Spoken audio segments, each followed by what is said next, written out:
Sag mal, läuft jetzt eigentlich in München beim Spartan Sprint?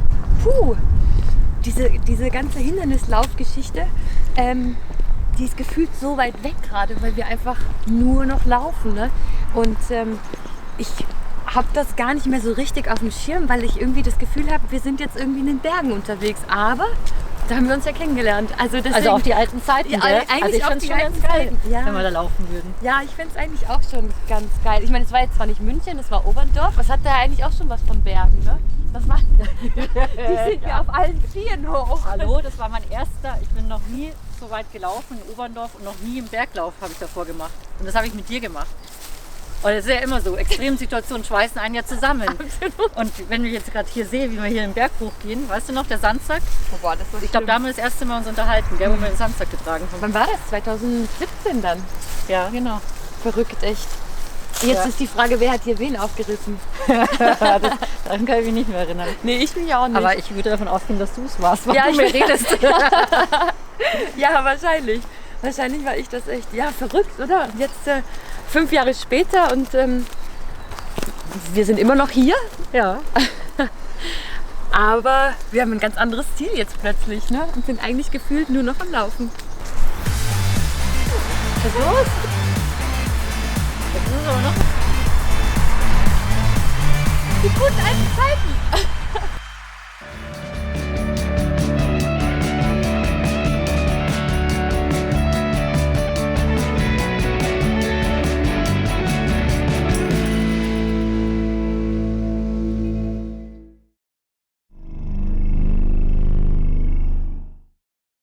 Ich bin Janette, ich bin 41 Jahre alt, komme aus Aschheim in der Nähe von München und arbeite bei einem Fitnessunternehmen. Ich bin Tina, ich bin aus München. Ich arbeite als Projektmanagerin und ja, nebenbei laufe ich ein bisschen.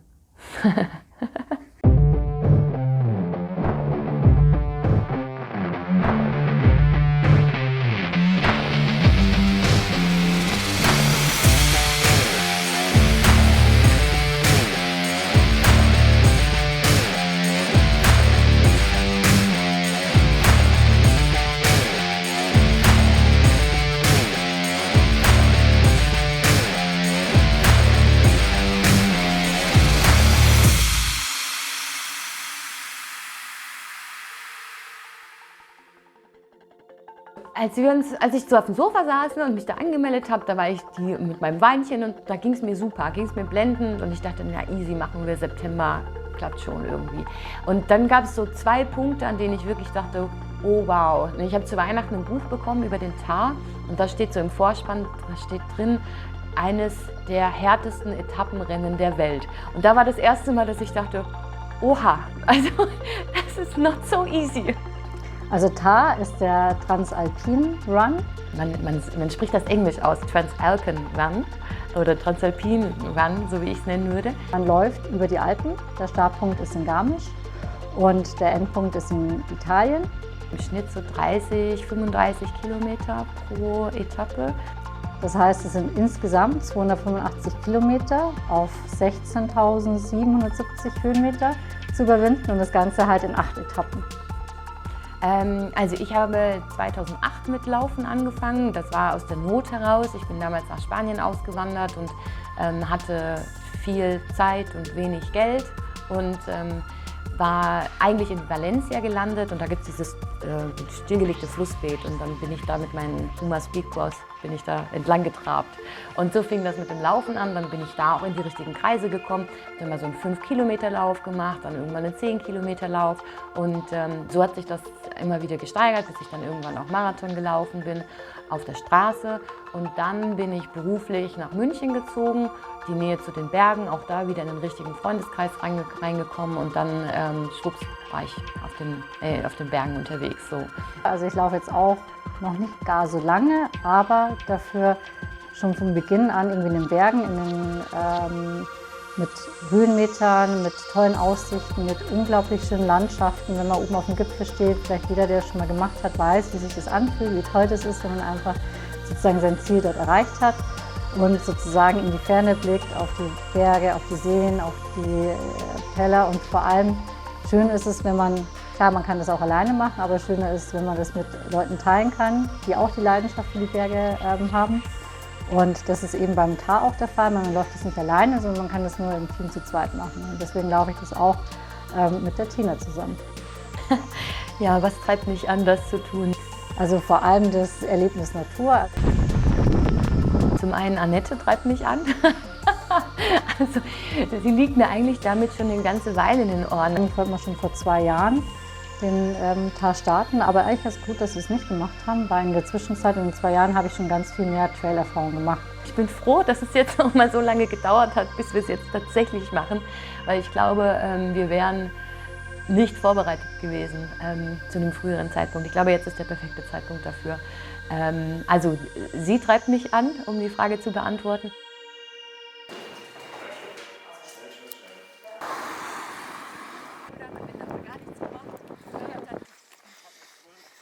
Ja, jetzt muss ich ja machen. Also ich gehöre quasi zum Inventar. Gibt es noch jemanden, der alle Tars gemacht Nein, hat? nein. Du bist der Ich bin der Einzige. Einzigste. Hast du sowas mal trainiert in meinem Vorfeld von deinem Tag? Du sagst, du läufst mal 3 oder 4 Tage hintereinander Ja. und das mache ich schon, oder? Ja, auf jeden Fall. Wie oft Also machst du das denn das- davon? Also ich trainiere nie nach Trainingsplan, weder Marathon noch jetzt Trailrunning noch Tar oder so, sondern so wie es mein Körper mir sagt. Langsam, Medium, schnell, kurz, mittel, lang Distanzen, so bunter Mix. Ich bin eher so die Vorsichtige, Ja. die irgendwann hinten raus dann erstens keine Lust mehr hat und zweitens sich das aufgespart hat. Ich habe immer Angst, irgendwie, dass es mir hinten raus nicht mehr reicht. Okay. Das heißt, ich bin vorne relativ langsam. Ja. Die Annette gibt vorne immer Gas, damit sie wegkommt. Okay. Und eigentlich deshalb ergänzen wir uns ganz gut, solange wir uns sagen, wir bleiben zusammen. Genau. Es wird nicht so sein, dass jeder immer an diesen 8 Tagen gleich gut drauf ist. Ja, sollte man vorher klären, wie man dann mit dem Unmut des anderen umgeht. Also es gibt ja Leute, die musst du dann motivieren. Und es gibt Leute, die denken, ich könnte jetzt gerade einen dafür reinhauen. Halt Ja. einfach den Mund. Genau. Also Also solche vielleicht- Sachen natürlich. Muss schon. Die meisten Teams, die ausscheiden, scheiden aus wegen Zeitlimit nicht geschafft. Okay. Ist das ein Thema, ja? Also für euch nicht. Naja, sag das mal nicht, ne? Ja, Also wir erzählen hier unsere Heldentaten, aber ja. Aber ich glaub sehe euch nicht. ja, wie ihr drauf seid. Was ihr schon gemacht habt. Allein schon, wenn ihr mit den Was uns als Team besonders macht. Ja, Annette? Also Erzähl, als- was meine Stärken sind. Na, das ist ja ganz einfach. Also wir ergänzen uns wunderbar. Das heißt, Rein farblich schon. ja, das sowieso. Blondie und Brownie on Tour. Also besser geht's ja nicht. Und ja, also ich laufe schnell los. Du bleibst an meinen Hintern dran. ich bleibe an diesem Hintern dran. Und dann, Und dann wechseln wir durch, ne? richtig, Ja. dann gibst du Gas und ich schaue auf deinen Hintern. Das funktioniert auch, ich komme Ja. trotzdem ins Ziel. Okay? Ja, ich glaube, so wird es werden. Und schlussendlich haben wir uns ja wir haben uns ja in extremen Situationen kennengelernt. Also wir haben uns ja auf dem Berg kennen und lieben gelernt. Ja, ich bin's auch verrückt. Das heißt, wir wissen viel voneinander und wir können mit den Stärken und Annettes Schwäche gut umgehen. Und du meinst wahrscheinlich mit dem Altersvorsprung, den ich habe. Das ne? ist richtig. Das, Das ist das richtig. gleichst du natürlich Wegen aus mit Annette deiner kommen wir, Jugendlichkeit. kommen wir in die Masterwertung. Ich wollte es doch mal gesagt haben. Ich habe gelesen, dass es dieses Master-Dingens gibt für Ja. insgesamt über 80. Seid ihr schon über 80? Ja, das ist ja. Ohne Scheiß. Ja, Als wir uns angemeldet haben, habe ich dann festgestellt, dass wir in eine Masterwertung kommen. In die Masterwertung kommt man, wenn das Team in Summe 80 Jahre alt ist. Und mir ist wichtig zu sagen, dass Annette da eine große Rolle spielt. Und ich glaube, die Stärke ist auch, wir nehmen uns einfach auch nicht zu ernst. Aber wenn es ernst wird, dann stehen wir auf jeden Fall füreinander ein. Ich glaube, die Herausforderung als Team, ich meine, das ist eine Extremsituation, wo wir einfach beide an unsere Grenzen und darüber hinausgehen werden, schon alleine. Und das jetzt noch zusammen mit jemandem, das wird schwierig in manchen Situationen einfach werden. Insbesondere, weil wir uns super ergänzen, weil wir auch so unterschiedlich sind.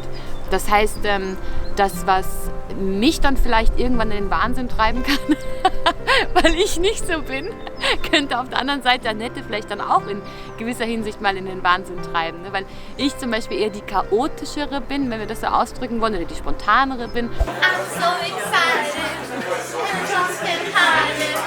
Annette eher die organisierte und die geplante ist. Und ja, und ich glaube, das könnte vielleicht in der einen oder anderen Situation dazu führen, dass wir uns uneinig sind, um dann am Ende meiner Meinung zu sein. Das kann passieren, ja. Vor allem, wenn es nicht nach Plan läuft, dann bei mir, dann wird das ganz schnell auch nicht so schön werden für mich, weil es muss ja immer einem Plan folgen. Richtig? Ja, das stimmt. Ich muss jetzt 4 Stunden laufen. Jetzt laufen wir mal zur Isar, 35 bis 40 Kilometer. Und das heißt, wenn dann, keine Ahnung, wenn wir vielleicht dann mal einen schlechten Tag haben und dann vielleicht nicht so schnell vorankommen, wie wir uns das wünschen, da werde ich bestimmt auch enttäuscht sein. Und dann werde ich natürlich die Tina dafür verantwortlich machen, ist ja klar. Und dann trinken wir darauf einen Wein. Das sowieso. Der Antrieb ist ja, man will ja immer mehr machen. Man strebt ja immer zu, okay, was könnte ich denn noch höher, schneller, weiter? Aber es ist, glaube ich, dieses menschliche, immer höher, immer weiter, immer mehr, immer neue Herausforderungen irgendwie. Kann ich das schaffen, jeden Tag aufs Neue in der Früh vielleicht um 4, 5 Uhr aufzustehen, zu frühstücken, dann wieder 40 Kilometer am Stück zu laufen, um dann ganz glücklich über die Ziellinie zu laufen und zu wissen, oh hey, jetzt habe ich nächsten Tag wieder das Gleiche von mir. Ich will nicht sagen, dass das der nächste logische Schritt war, aber es ist auf jeden Fall ein nächster Schritt jetzt gewesen. Ich möchte einfach nur persönlich für mich rausfinden, schaffe ich das? Also kriege ich das vom Kopf her hin? Körperlich, glaube ich, kriegt man das schon hin mit genügend Vorbereitung und Ruhe, aber es ist eher eine mentale Sache, ja. Ich möchte jetzt endlich mal über Trailläufe reden.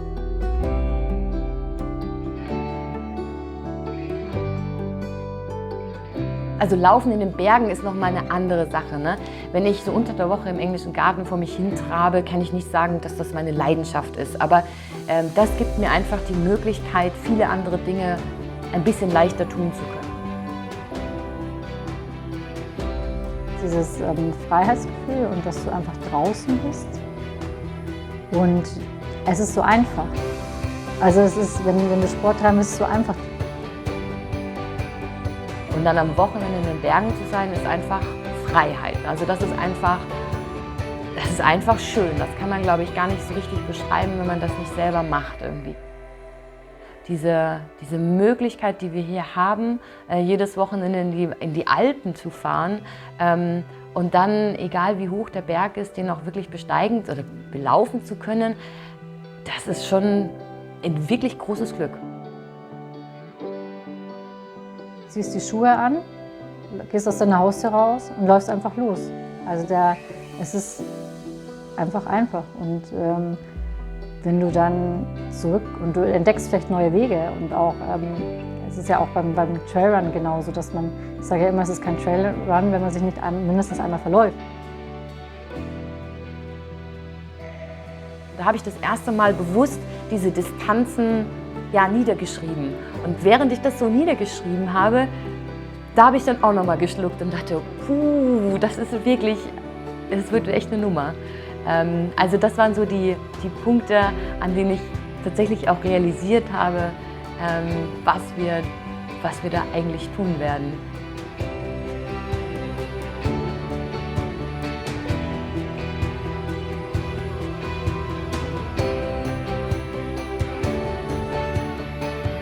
Das ist ja das Abenteuer gehört dazu, sich neue Sachen zu entdecken.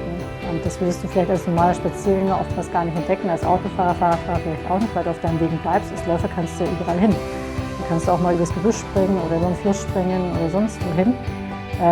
Und das gehört natürlich auch mit dazu, also dieses kleine Abenteuer, was du im Laufen auch hast.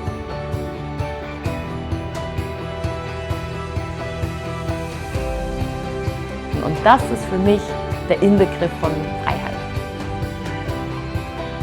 Ja, ist auf jeden Fall das größte Abenteuer, was ich dann bisher gemacht habe, wenn ich es dann hinter mich gebracht habe. Ja. wir sind ja da beide sehr positiv und ich glaube, wir können uns da immer wieder hochziehen, wenn der eine mal in einem tiefen Loch ist und dann schaffen wir das schon auch zusammen.